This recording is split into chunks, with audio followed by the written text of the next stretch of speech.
Hello students, आज का जो हमारा टॉपिक है वो है न्यूक्लिक एसिड।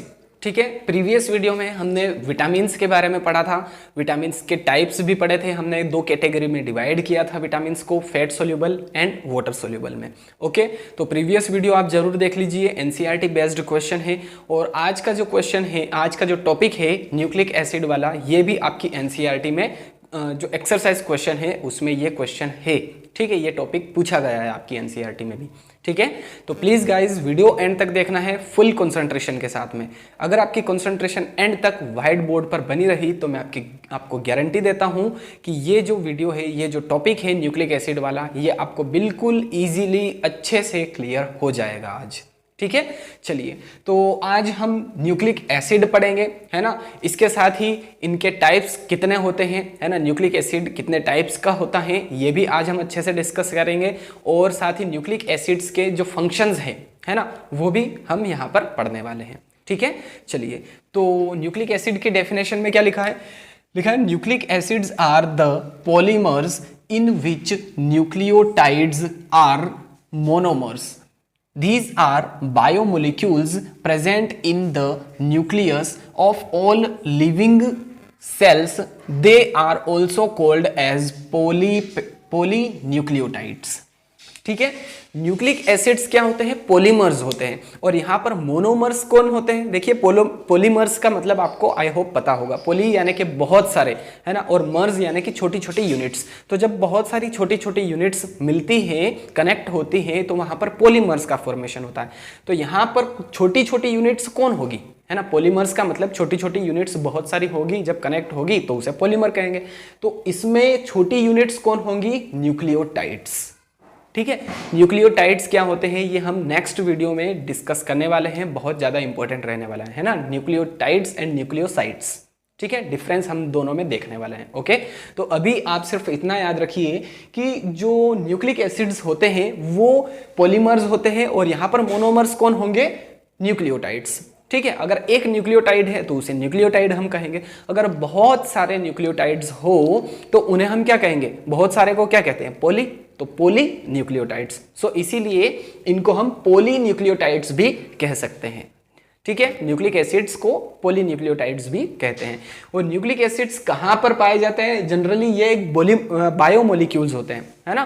क्या होते हैं? बायोमोलिक्यूल्स होते हैं। और ये कहाँ पर पाए जाते हैं? न्यूक्लियस में पाए जाते हैं, है ना। जितने भी लिविंग ऑर्गेनिजम्स या जितने भी लिविंग सेल्स होती हैं उनके न्यूक्लियस में पाए जाते हैं, है ना।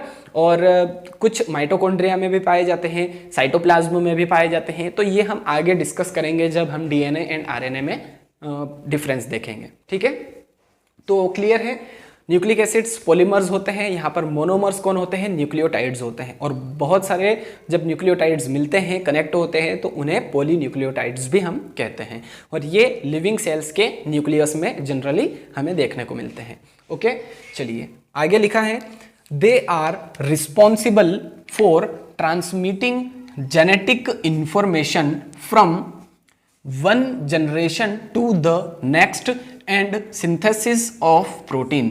ठीक है, जो न्यूक्लिक एसिड है वो दो काम जनरली करते हैं, इनके दो मेन काम है ना। पहला काम ये है कि ये जेनेटिक इंफॉर्मेशन जो होती है उसको ट्रांसमिट करते हैं, है ना, आगे की जनरेशन में।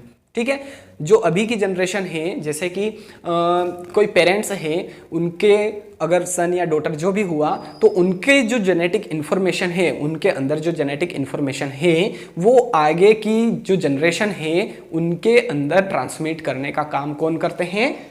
Nucleic acids. ठीक है, जो जेनेटिक मटेरियल है या जो जेनेटिक इन्फॉर्मेशन है वो ट्रांसमिट करने का काम करते हैं।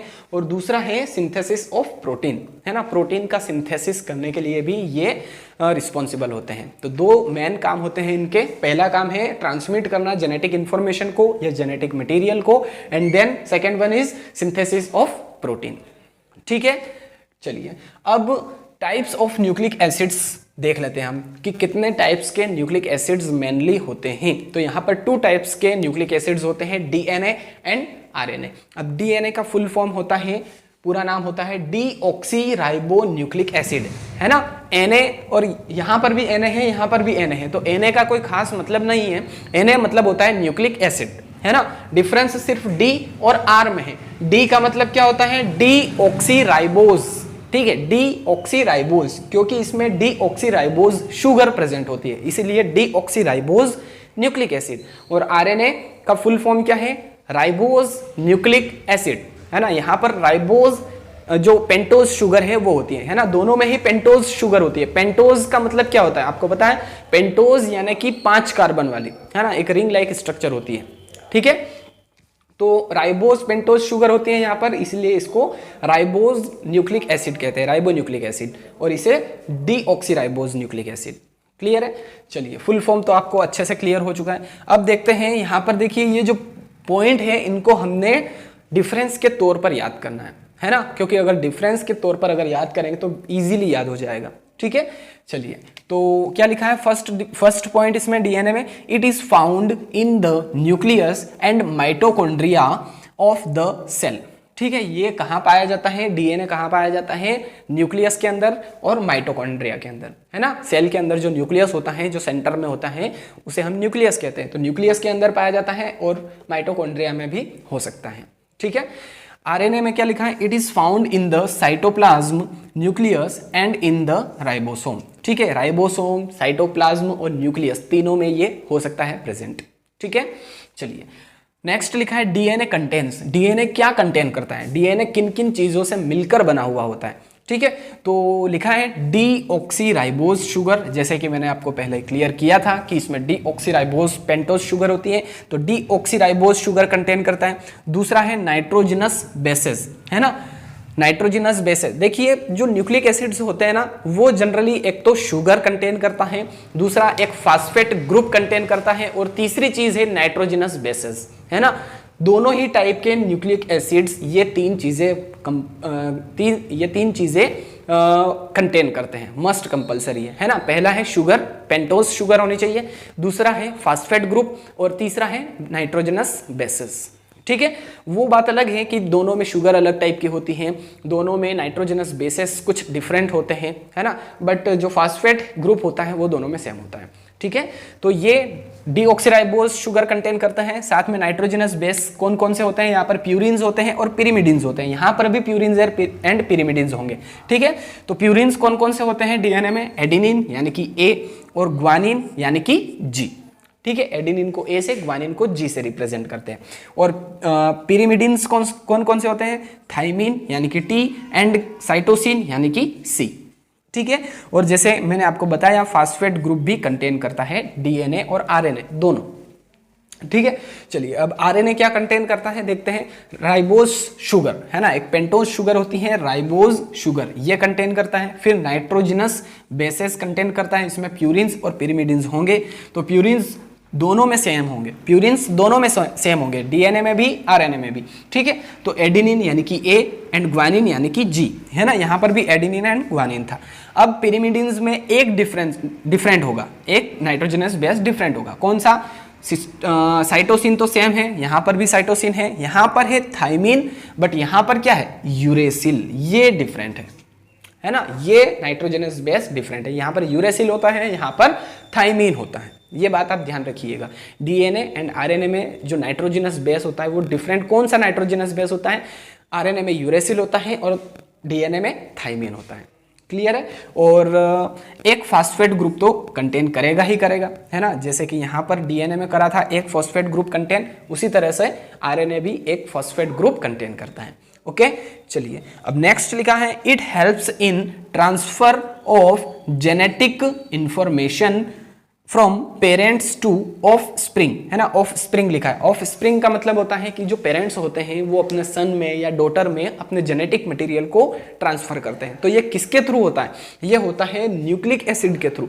अगर न्यूक्लिक एसिड नहीं होते तो ऐसा नहीं होता, है ना।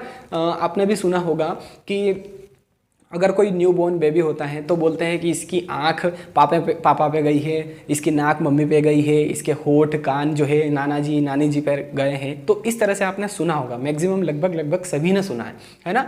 तो ये किसके कारण होता है ना, जो सन या डॉटर होते हैं तो वो अपने पेरेंट्स के जैसे कैसे दिख सकते हैं, तो वहाँ पर एक न्यूक्लिक एसिड जो होता है वो वर्क करता है, न्यूक्लिक एसिड वर्क करता है। न्यूक्लिक एसिड क्या करता है, पेरेंट्स के अंदर जो जेनेटिक मटेरियल है उसको ट्रांसफर करता है सन में या डॉटर में, है ना, यानी कि ऑफ स्प्रिंग कहते हैं उसको, है ना, जो मतलब कह सकते हैं अपन हिंदी में बोले तो वंशज या संतान, है ना, ये है कुल दीपक ठीक है, तो ये है। तो क्लियर है, डीएनए का डीएनए क्या काम करता है, ये हेल्प करता है जेनेटिक इंफॉर्मेशन को ट्रांसफर करने में, ठीक है। चलिए नेक्स्ट लिखा है यहाँ पर आरएनए में, it controls synthesis of protein, है ना, प्रोटीन सिंथेसिस के लिए बहुत ज्यादा इंपॉर्टेंट हो जाता है आरएनए, है ना। आरएनए का मेन काम क्या होता है, प्रोटीन का सिंथेसिस करना, प्रोटीन का फॉर्मेशन करना, ठीक है। तो आई होप न्यूक्लिक एसिड क्या चीज है, डेफिनेशन हमने बहुत ही बढ़िया तरीके से देख ली है ना। इसके टाइप्स कौन कौन से होते हैं, डीएनए, आरएनए, डीएनए का full form deoxyribose nucleic acid, RNA का full form ribonucleic acids होता है।